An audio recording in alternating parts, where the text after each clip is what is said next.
என் இனிய உறவுகளே, நாம் இன்று 17/3/25 இருக்கின்றோம். ஆவியை தர வேண்டும் இறைவா, நாங்கள் ஜெபிக்கணுமே. நாங்கள் அன்னையோடு இணைந்து நாம் தினம் தொடர்ந்து வாசித்து கொண்டு வருகிற சங்கீத தொடர்ச்சி 75:4-5-6. இன்றைய வாசகம் தானியேல் 9:4-11. இன்றைய தூய நற்செய்தி வாசகம் லூகாஸ் 6:36-38.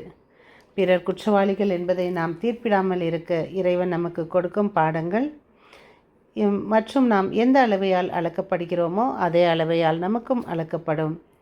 ஒருவர் நமக்கு செய்யும் குற்றங்களை நாம் அவர்களை சுட்டி காட்டிக்கொண்டே இருப்போம். ஆனால் நமக்கு அது வரும்போது நாம் மறந்து வாழ முயற்சி செய்வோம்.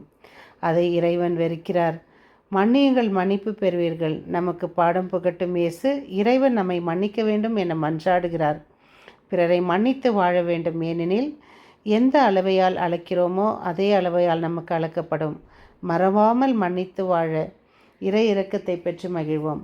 நம் ஆண்டவர் இயேசு தம் சீடர்களை பார்த்து, பெருஞ்சுமை சுமந்து சோர்ந்திருப்பவர்களே, எல்லோரும் என்னிடம் வாருங்கள், நான் உங்களுக்கு இளைப்பாறுதல் தருகிறேன்.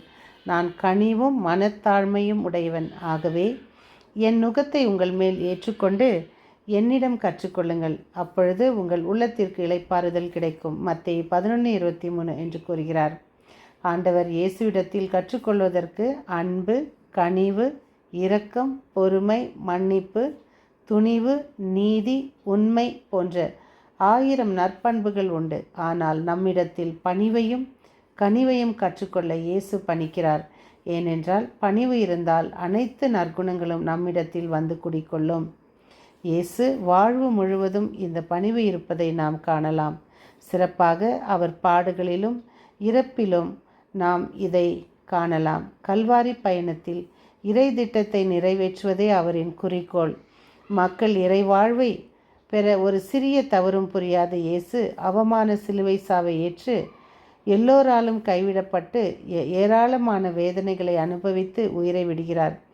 இயேசுவின் கல்வாரி பயணத்தில் அவர் எவ்வாறு பணிவை கடைபிடித்தார் என்பதையும், நம் குடும்பங்களில் எவ்வாறு நாமும் பணிவை கடைபிடிக்க முடியும் என்பதையும் அவரோடு நடந்து அவரிடம் கற்றுக்கொள்வோம். இதோ இந்த தவ நாட்களில்.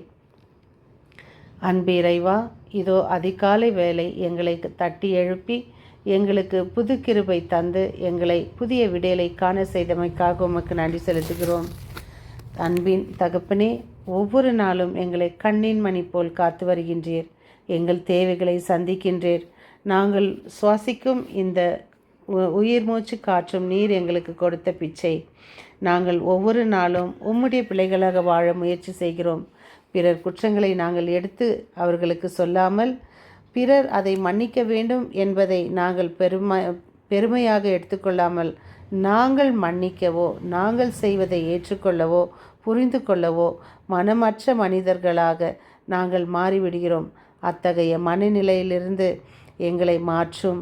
அறவே எங்களை அதை விட்டு அகற்றி, எனவே எங்களுக்கு மன்னிப்பு பெறும் நல்ல மனதையும் மன்னிப்பு அருள நல்ல மனதையும் தாரும். இதோ இந்த நாளில் எந்த தேவைக்காக எங்களிடம் ஜெபிக்க வேண்டுகிறார்களோ அவர்களுடைய தேவைகளை சந்தியும். விசேஷமாக பரீட்சை எழுதும் அனைவரையும், நோய்க்காக வேண்டும் அவர்களுக்கு சுகத்தையும், இல்லாதவர்களுக்கு தேவையை சந்திக்கவும் அவர்களை கண்ணோக்கும். அவர்கள் தேவைகளை சந்தித்து அவர்களோடு இருந்து அவர்களை வழிநடத்த ஜெபிக்கிறோம். இரு பிச்சைக்காரர்கள் பிச்சை எடுத்துவிட்டு அதை இறைவனுக்கு காணிக்கையாக கொடுக்க செல்கிறார்கள். ஒருவன், நான் எல்லா பணத்தையும் மேலே போடுவேன், அது எது கடவுளுக்கு என்று மேல் போகிறதோ அது அனைத்தும் கடவுளுக்கு, எது கீழே விழுகிறதோ அது மட்டும் எனக்கு என்கிறான். அதில் ஒருவன் சொல்கிறான், இல்லை, நான் அனைத்தையும் இறைவனுக்கு கொடுத்து விடுகிறேன். ஏனென்றால் அப்பொழுது தான் நாளை எனக்கு இறைவன் இன்னும் அதிகமாக கொடுப்பார் என்று. அதனால் நாம் இருவரில் யாராக இருக்க முயற்சி செய்வோம், சிந்திப்போம். இதோ இந்த எங்கள் ஜெபத்தை கேட்டமைக்காக உமக்கு நன்றி செலுத்துகிறோம். எங்கள் ஜீவனுள்ள நல்ல பிதாவே, மீண்டும் சந்திக்கும் வரை உங்கள் அன்பு தோழி.